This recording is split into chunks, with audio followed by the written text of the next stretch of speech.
నాడు యూనివర్సిటీ మంచి భవిష్యత్తు కోసం తెలుగు విద్యార్థులు ఇష్టపడే యూనివర్సిటీ. సినిమాల్లోకి వెళ్ళావా ఫన్ బకెట్ నుంచి, లేకపోతే మధ్యలో పటాసు? డైరెక్ట్ సినిమాలే.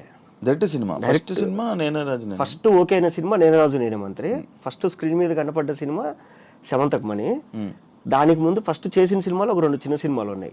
ఏదంటే ఈ నేరాజు నేను మంత్రి స్టార్ట్ అయ్యే లోపల చిన్న సినిమాలు చేసిన. అది చేసిన తర్వాత ఏంటంటే ఇప్పుడు రాక పేరు వచ్చింది. ఓకే దీపం ఉన్నప్పుడు ఇల్లు చక్కదిద్దుకోవాలి. అప్పుడు ఏంటంటే నాకు జబర్దస్త్లో టీమ్ లీడర్ ఛాన్స్ వచ్చింది. సో నాకేంటంటే ఈ ప్లాట్ఫామ్ నాకు తెలుసు, యూట్యూబ్ ప్లాట్ఫామ్ నాకు ఎక్స్పీరియన్స్ ఉంది, సినిమా ప్లాట్ఫామ్ అనేది పనిచేస్తున్నా, టీవీ ప్లాట్ఫామ్ నాకు తెలియలే ఇంకా. అప్పుడు ట్రై చేస్తూ అటు ఇటు అన్నప్పుడు నేను అన్న నాకు కొంచెం ఫియర్ ఉంది, స్టేజ్ ఫియర్. సో అది పోగొట్టుకోవాలి, ఈ లోపల నేను ఏదన్నా కొంచెం స్టేజ్ ఫియర్ పోవడానికి ఏదైనా చేసుకుంటా అన్నప్పుడు అప్పుడు మళ్ళీ వాళ్ళు పటాస్ చేయన్నారు. సో 12 ఎపిసోడ్స్ అది చేసిన. ఆ లోపల ఏంటంటే ఈ పటాస్ చేసి ఇంకా ఓకే జబర్దస్త్ టీమ్ లీడర్ తీసేసుకుందాము అని అంతా ప్లాన్ చేసుకునే టైంకి సినిమాలో బిజీ అయిపోయినా. అప్పుడు డైరెక్టర్ తేజ గారు వచ్చేసి, అరే నీకు ఎప్పుడు ఫోన్ చేసినా కానీ నీ డేట్స్ వల్ల ఇబ్బంది పడకూడదు అటు సైడ్ ప్రొడక్షన్ వాళ్ళు, సో నువ్వు మ్యాక్సిమం లాక్ అయిపోతే ఏదో ప్లాట్ఫామ్ ఫిక్స్ అయిపో. అప్పుడు నేను ఇంకా యూట్యూబ్ టీవీ 2 మానేసి ఓన్లీ సినిమాల మీద కూర్చున్నాను. అట్లా అలా షిఫ్ట్ అయింది. అందుకు పటాస్ అన్ని ఎపిసోడ్స్ చేసావా? 12 ఎపిసోడ్స్ చేసేసి ఆపేసిన. ఒక ఎక్స్పీరియన్స్ వచ్చింది. తర్వాత టీమ్ లీడర్కి వెళ్ళిపోదాం. స్టేజ్ ఫియర్ ఉందా? స్టేజ్ ఫియర్ ఉంది. అంటే స్టేజ్ ఫియర్ అంటే ఇది టీవీది. ఓకే, టీవీ స్టేజ్ ఫియర్ ఉంది. ఉందా? ఇక్కడ ఏంటంటే అన్ని సింగిల్ టేక్ లో చెప్పాలి. పటాస్ చేసేటప్పుడు కూడా నేను చేతి మీద రాసుకునేవాడిని. చేతి మీద గన్ పాయింట్స్ రాసుకొని పటాస్ చేస్తూ మధ్యలో అనుకుని చూసుకునేవాడిని. అవునా? ఓకే. అలా ఎన్ని సినిమాలు చేసి ఉంటాం మొత్తం దాదాపుగా? దగ్గర గుర్తులేదు కానీ ఒక 40 పైన చేసింట. దాంట్లో చెప్పుకోదగ్గ పెద్ద సినిమాలు ఒక 10 ఉన్నాయి. నేనే రాజు నేనే మంత్రి, దాని తర్వాత సమంతకమణి, తర్వాత కృష్ణార్జున యుద్ధం, నువ్వు తోపురా, పేపర్ బాయి, తర్వాత A1 ఎక్స్ప్రెస్, కొండపొలం, జాంబీరెడ్డి, ఇంకా ఉన్నాయి, చాలా ఉన్నాయి, గుర్తురావట్లే. మహేష్ విట్ట అని పెట్టగానే నువ్వు చేయలేని సినిమాల పేర్లు వస్తున్నాయి ఏంటి? నాకు అర్థం కాదు. మన మహేష్ ఆచంట ఉన్నాడు కదా, అంటే కొన్ని సినిమాలకి ఏమైందంటే మహేష్ విట్ట, కొన్ని సినిమాలకి ఏంటంటే నేను ఆ సినిమాలో ఉండను కానీ ఎండ్ క్రెడిట్స్ లో నా పేర్లు వచ్చింటాయి. బింబిసారా వాటిల్లో ఎందుకు అంటే తెలియదు. ఇప్పుడు డైరెక్టర్లు ఏంటంటే మహేష్ ని పిలవండి అని చెప్పేసి మొత్తం లిస్ట్ ఇచ్చేస్తారు, ఆర్టిస్టులు ఇది కావాలని. వీళ్ళు ఫస్ట్ నుంచి నాతో మాట్లాడతారు. రీసెంట్ డాకు మహారాజ్ కూడా అందులో నన్ను పిలిచారు. ఓకే ఇట్లా 25 days క్యాటర్ అమ్మ, 15 days షెడ్యూల్ అన్నారు. ఓకే అనుకున్నా, మొత్తం అంతా మాట్లాడేసిన. రేపు మధ్యాహ్నం బయలుదేరాలి. ఈరోజు మధ్యాహ్నం ఫోన్ చేసి లేదండి ఆ క్యారెక్టర్ సత్య వేస్తున్నాడు అని చెప్పి. ఇట్లా ఏంటంటే చాలా సినిమాల్లో నా పేరు అనుకొని లాస్ట్లో నన్ను పిలవకుండా వేరే వాళ్ళని పిలవడము. వీళ్ళు ఇంకేంటంటే లాస్ట్లో ఇండికేటర్స్లో పేర్లు వేస్తారు, దాంట్లో లేచి పడేసి ఉంటారు. అది అట్లా. కార్డు ఉందా నీకు? కార్డు లేదు. ఎందుకు అప్లై చేయలేదా? కార్డు తీసుకోలే ఇంకా. అంటే ఫస్ట్లో తీసుకుందాం అనుకున్నా. ఫస్ట్లో తీసుకుందాం అని పోతే ఎన్ని సినిమాలు చేసినావు అమ్మా అన్నారు. ఒక సినిమా చేసినా సార్ అని. ఓ 4 చేసుకొని రా అమ్మ మంచి సినిమాలు అన్నారు. సరే ఓకే అనుకున్నా. తర్వాత సినిమాలు చేసుకుందాం అనుకున్నా. అట్లా అయిపోయింది. ఇంకా తర్వాత కొంచెం డల్ అయిపోవడము, ఈ ఫైనాన్షియల్ ఇప్పుడు కష్టాల్లో ఉండడంలో మళ్ళీ ₹1,00,000 పెట్టి కార్డు ఎందుకు తీసుకోవాలనుకోవడం. ఇప్పుడు మా అసోసియేషన్లో కార్డు కావాలంటే ₹1,00,000 మినిమం. ₹1,00,000 అంత ఉంది. కట్టాలి.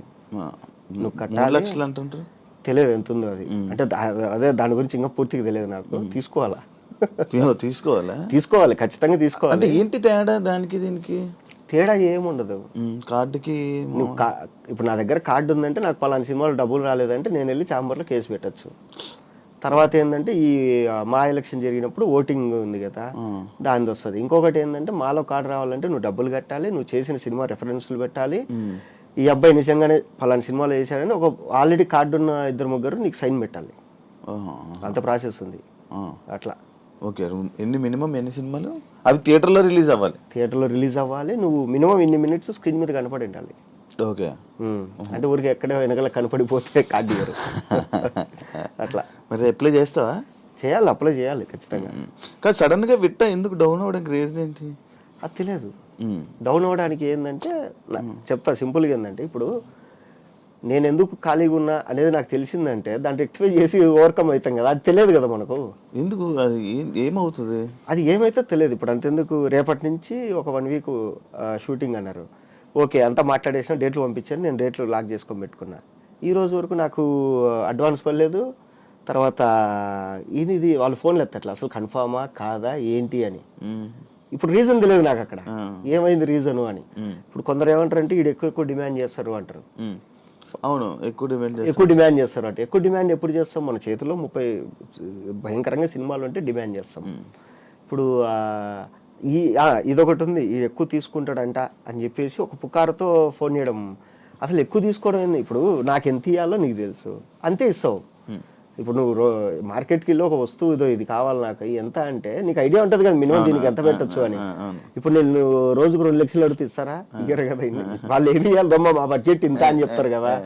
సో వాళ్ళు ఎంత ఇవ్వాలో అంతే ఇస్తారు, కానీ అది ఎందుకో తెలియదు. ఇంకోటి నేను అబ్జర్వ్ చేసింది ఏంటంటే, మనము ఎప్పుడైతే మనకు ఏది యూట్యూబ్ కానీ ఇన్స్టా కానీ ఏదో ఒక రకంగా మనం పేరు తెచ్చుకుంటామో, పేరు తెచ్చుకున్న కొత్తలో మనం ఏమనుకుంటాం, అరే డిమాండ్ చేయొద్దు, రాక అవకాశం వచ్చింది, ఎంతో కొంత చేసేద్దాం. సరే ఎంతో కొంత నువ్వు చేసుకుంటూ వెళ్ళిపోతావు. ఒక 2-3 ఏళ్ళు నువ్వు ఫుల్ నాన్ స్టాప్ సినిమాలు చేసేస్తావు, అయిపోయింది. తర్వాత ఏంటంటే సినిమా వల్ల నీకు అమౌంట్ పెంచుకుంటూ పోతారు. ఇప్పుడు నాకు హైయెస్ట్ రెమ్యునరేషన్ అంటే 50,000 ఇప్పుడు దాకా ఇచ్చింది. అది నేను అడగలేదు, వాళ్ళే ఏమా ఎంత తీసుకుంటామంటే ఆ సినిమాకి ఇంత తీసుకున్నా సార్, కనుక్కోండి ఒకసారి, మీరు కొంచెం పెంచి ఇవ్వండి. సరే ఓకే, దానికి ఇంత తీసుకున్నాం అంటే కదా, సరే మనం 50,000 ఇస్తాం, ఓకే సార్ అని చెప్పేసి మనమే చెప్తాం. రేపు మనకు డిమాండ్ తగ్గినప్పుడు ఇదే సినిమా వాళ్ళు తగ్గిస్తారు. 50,000 అంటే లేదమ్మా అంత లేదు బడ్జెట్, నువ్వు ఓకే అంటే చెయ్యి. సరే ఓకే సార్, మీ బడ్జెట్ ఎంత ఉంది? ఒక 20,000 ఉంది సార్. ఓకే పర్లేదు చేసేస్తాను సార్. ఓకే నీకు ఓకే అయితే వచ్చేసేయి. అట్లా ఉంటుంది. సో అట్లా ఏంటంటే నువ్వు బాగా అబ్జర్వ్ చేయి, ఎవరికైనా కానీ వచ్చిన స్టార్టింగ్ లో బాగా సినిమాలు ఉంటాయి, అవును, తర్వాత కొంచెం డౌన్ అవుతారు, మళ్ళీ కొద్ది రోజుల తర్వాత మళ్ళీ స్టార్ట్ అవుతాయి. ఇప్పుడు సత్య గాని, అవును, సుదర్శన్ అన్న గాని, తర్వాత బ్రహ్మానందం గారు కానీ, బ్రహ్మానందం గారు ఒకప్పుడు ఇరగదీసేవాళ్ళు, తర్వాత మధ్యలో కొంచెం కనుకోలేదు, తర్వాత రెడీ అవన్నీ మళ్ళీ ఎప్పుడైతే వచ్చినాయో దాని తర్వాత మళ్ళీ వెళ్ళుకున్నాడు. మళ్ళీ ఇప్పుడు చూస్తే మళ్ళీ తక్కువ కనపడతారు. అది అది మనకు తెలియదు. కాదు, ఎవరైనా ఆపుతున్నారు అలాంటివి ఏమైనా ఉంటాయి ఏంటి? అట్లేం ఆపరు. రాజకీయాలు ఎట్లుంటాయంటే నీకు ఇక్కడ రాజకీయాలని కాదు కానీ అవతలోడు తెలివి. ఇప్పుడు ఒక క్యారెక్టర్కి ఇప్పుడు రైటర్లు, డైరెక్షన్ డిపార్ట్మెంట్, డైరెక్టర్ అందరు కూర్చొని క్యారెక్టర్ ఫైనలైజ్ చేస్తారు.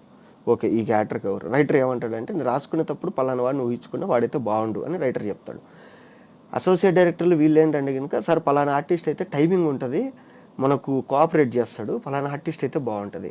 కొందరు ఏమంటారు డైరెక్షన్ డిపార్ట్మెంట్లో, సార్ వీడు కొత్తగా ఇప్పుడు వస్తాడు సార్, ఈయన పెట్టుకుంటే కొంచెం ట్రెండింగ్ ఉంటుంది.